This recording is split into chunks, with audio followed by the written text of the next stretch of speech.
Okay, here's our question. Recently, a group of my friends have found that I am rather good at cracking backs. Now, I take great pride in this ability as well, but I realize that I have two problems with this amazing skill that I have. The first is that what the heck happens if I accidentally break someone's back? Secondly, and far more importantly, every time I crack somebody's back, I have to straddle them, and oftentimes it just looks weird. How do I solve both these problems while also continuing to be the greatest back cracker of all time? If you break someone's back, the only problem you have to worry about is whether or not you're paying for the funeral. But high five self. All right. Hey! All right. Are you Bane? Did you break Batman's back?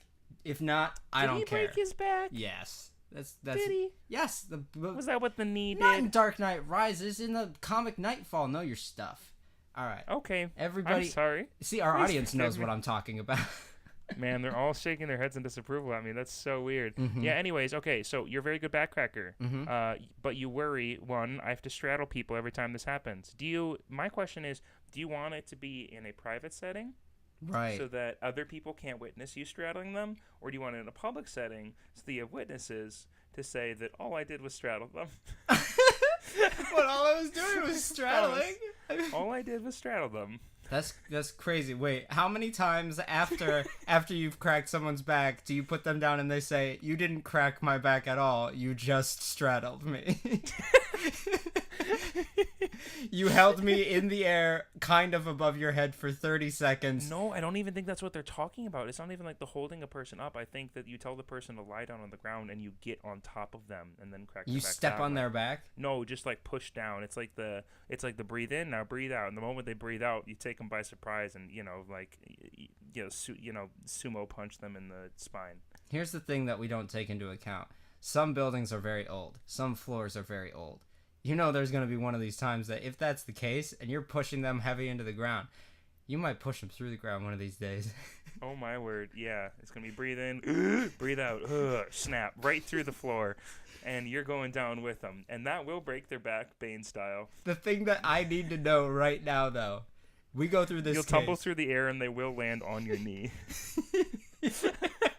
You fall slightly faster than them. You fall in full lunge pose, one solid knee bent out, right angle. They fall directly, perfectly lined on it, snap their back, paralyzed waist down. Oh no. And then as the rubble is settling, as the dust is falling to the ground, you just say, I was born in the darkness.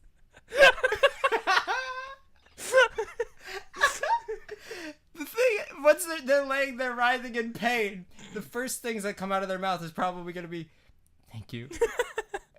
Because you cracked their back. You did exactly The pain is what gone. they wanted. Also all feeling in their lower half. The pain is gone. Actually, all pain is gone. Actually, I can't feel anything. And then you go to a chiropractor to try to regain feeling. Weirdly enough. Anyways, I don't like for it to happen if it's in a public setting, because then I feel like everybody is staring at you at a very vulnerable moment. There's this person on top of you. What? You're breathing like you're in the middle of yoga, except everybody's looking at you and they're being this poor soul as you get your back snapped in half, back into place or something like that. And if it doesn't work, you basically just had, a person just throw their weight into your back, and now it is horrible. Because I've had it not work. There are two very bad scenarios that can come of this, doing it in a public setting. This is a very important thing. Because if let's say we're doing it the way that Will keeps mentioning it, right? Back cracky is laying on ground, right? Face down.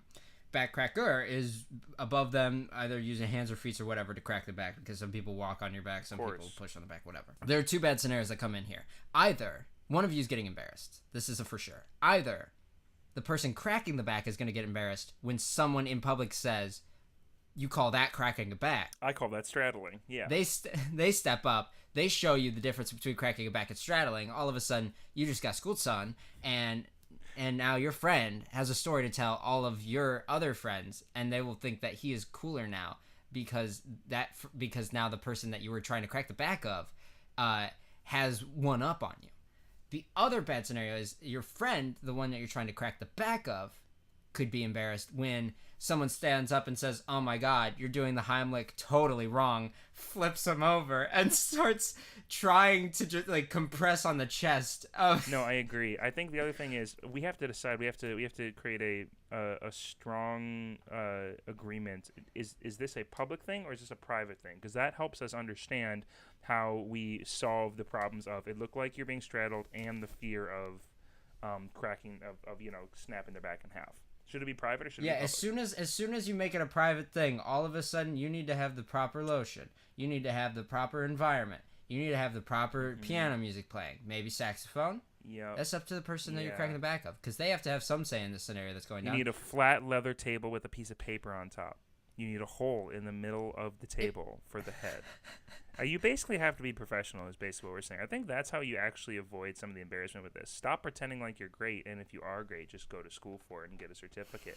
Or you could get a paper master's degree in massage therapy, put that on your wall, take a screenshot of it. The moment people start mentioning it, you could show them the picture or the actual paper master's degree, and they'll be like, well, let me get out of your way, doctor.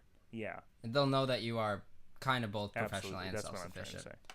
See, if you make this, is it just me? If you make this a public setting situation, it lasts 5 minutes. If you make this a private setting, it's like an hour and a half to 2 hours. I like I like I like the idea of, man, my back sure hurts. Oh, that person over there, they're really good at cracking backs. And then somebody goes, yes, that is true. Come with me. And then you just point at a door and then just like curl your fingers in and just beckon them into the room with you, and they don't see you for 2 hours. You'll just hear after like a large snapping sound, people falling through the floor, that sort of thing. But in the end, the person comes out and they say, "That was fantastic. Who's up next?" I think that's kind of how this has to go, right? Yeah. You have to kind of turn into a back cracking monk the moment it gets mentioned. You have to have like maroon robes on hand. You have to beckon them into the room, close the door, lock it with 4 different locks. You have to do that thing with your fingers where you slowly like try and summon them towards you. Absolutely. Like your fingers are curling, slowly summon them towards you. I bid thee come. Yeah, exactly.